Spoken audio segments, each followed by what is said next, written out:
Halo teman-teman, kami dari kelompok 3 akan melakukan praktek terkait dengan bagian bunga dan biji.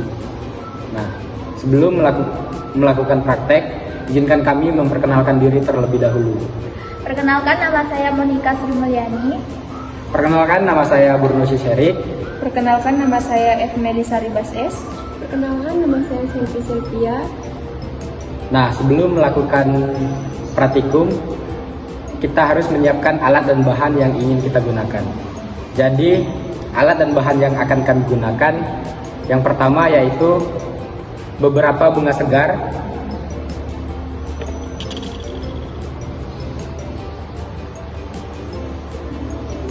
selanjutnya biji kacang tanah,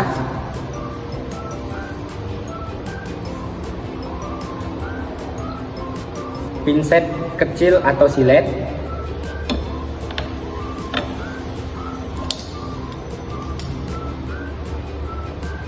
kaca pembesar,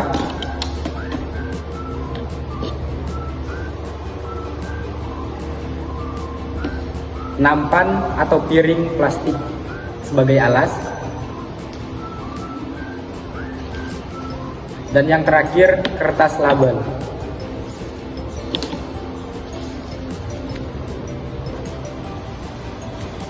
Nah, itu bahan yang akan kami gunakan. Selanjutnya kita memasuki bagian prosedur. Nah, yang pertama mengamati bagian bunga. Langkah-langkah untuk mengamati bagian bunga, yang pertama siapkan bunga segar di atas senapan.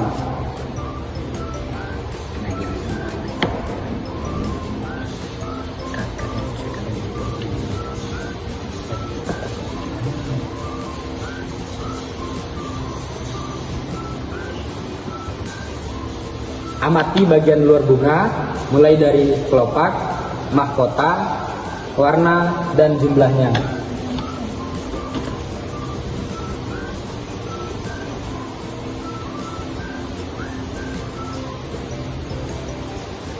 Selanjutnya, kupas kelopak bunga dan perhatikan benang sari serta kepala sari.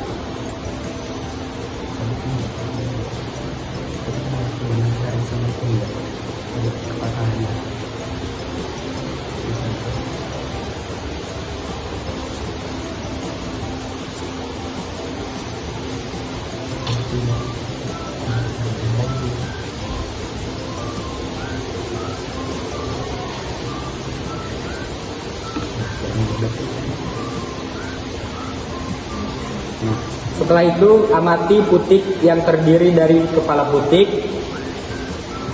tangkai putik, dan bakal buah.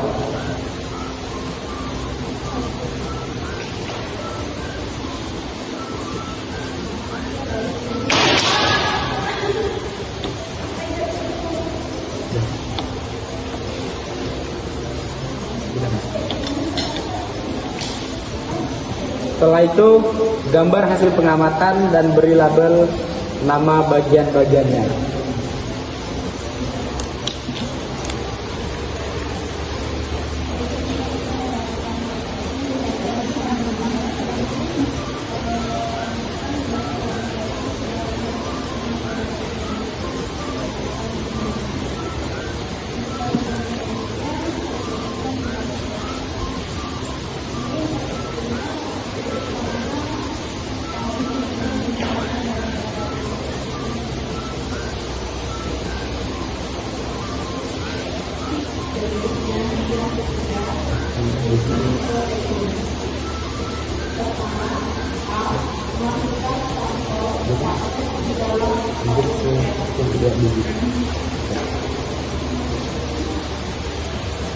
Nah, untuk yang kedua, kita akan melakukan praktek mengamati bagian-bagian biji.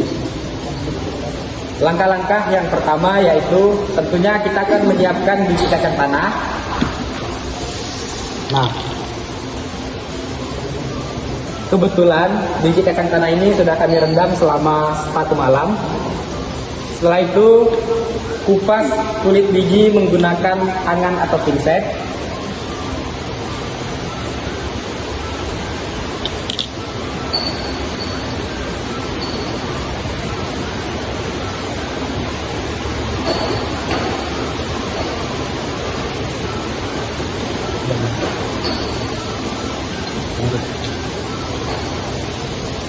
Nah, setelah dikupas kulitnya,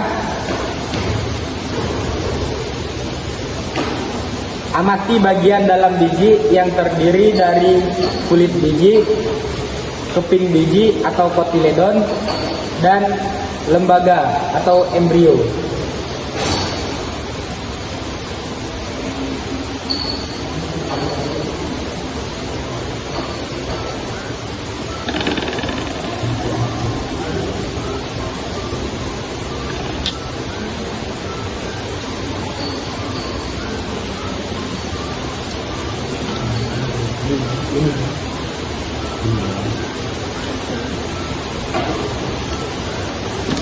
Setelah itu, gambar hasil pengamatan biji dan berikan label pada masing-masing bagian.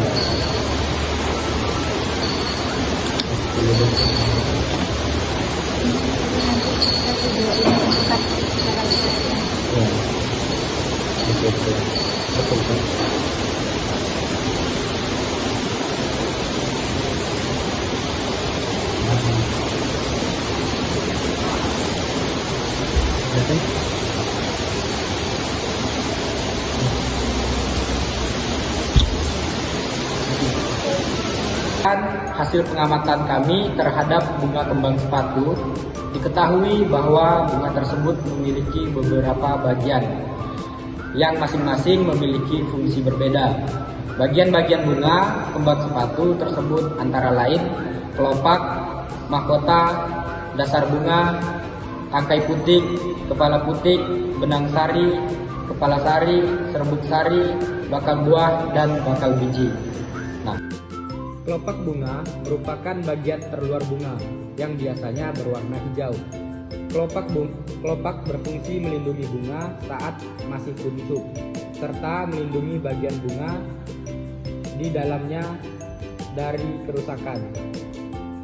Yang kedua, mahkota bunga adalah bagian bunga yang berwarna merah dan menarik. Mahkota berfungsi menarik serangga penyerbuk agar membantu terjadinya proses penyerbukan. Yang ketiga, dasar bunga merupakan tempat melekatnya seluruh bagian bunga. Dasar bunga berfungsi menopang dan menyusun bagian-bagian bunga agar tersusun dengan baik. Selanjutnya, tangkai putik berfungsi menghubungkan kepala putik dengan bakal buah serta menjadi saluran bagi serbuk sari menuju bakal buah serta penyerbukan. Kepala putik terletak di ujung putik dan bersifat lengket. Kepala putik berfungsi menangkap serbuk sari agar menempel saat proses penyerbukan. Benang sari merupakan alat kelamin jantan pada bunga. Benang sari berfungsi menghasilkan serbuk sari sebagai sel kelamin jantan. Kepala sari adalah bagian ujung dari benang sari yang berfungsi sebagai tempat pembentukan dan penyiapan serbuk sari. Serbuk sari merupakan sel kelamin jantan pada tumbuhan. Serbuk sari berfungsi membuahi sel telur di dalam bakal biji melalui proses pembuahan. Selanjutnya, bakal buah terletak di bagian bawah putik. Bakal buah berfungsi sebagai tempat terjadinya pembuahan dan akan berkembang menjadi buah setelah pembuahan. Dan yang terakhir, bakal biji terdapat di dalam bakal buah. Bakal biji berfungsi sebagai tempat sel telur dan akan berkembang menjadi biji setelah terjadi pembuahan. Selanjutnya, bagian-bagian biji terdiri atas hilum, kotiledon, radikula, hipokotil, dan epikotil yang masing-masing memiliki fungsi berbeda. Yang pertama, hilum. Hilum merupakan bekas perekatan biji dengan buah atau tangkai biji. Hilum berfungsi sebagai tanda tempat masuknya zat makanan ke dalam biji saat masih menempel pada buah. Selanjutnya yaitu kotiledon. Kotiledon merupakan daun lembaga yang berfungsi sebagai tempat cadangan makanan bagi embrio saat proses perkecambahan berlangsung. Selanjutnya radikula. Radikula adalah calon akar pada embrio. Radikula berfungsi berkembang menjadi akar utama yang berperan menyerap air dan zat hara dari tanah. Selanjutnya, hipokotil. Hipokotil adalah bagian batang embrio yang terletak di antara kotiledon dan radikula. Hipokotil berfungsi membantu mengangkat kotiledon ke permukaan tanah pada saat perkecambahan. Yang terakhir, epikotil. Epikotil merupakan bagian batang embrio yang terletak di atas kotiledon. Epikotil berfungsi berkembang menjadi batang dan daun pertama pada tumbuhan muda. Jadi setelah kita selesaikan kegiatan praktikum ini, tentunya kita bisa menyimpulkan bahwa melalui praktikum ini kita dapat mengenal struktur bunga dan biji, memahami fungsi setiap bagiannya, serta mengembangkan keterampilan observasi dan pencatatan ilmiah.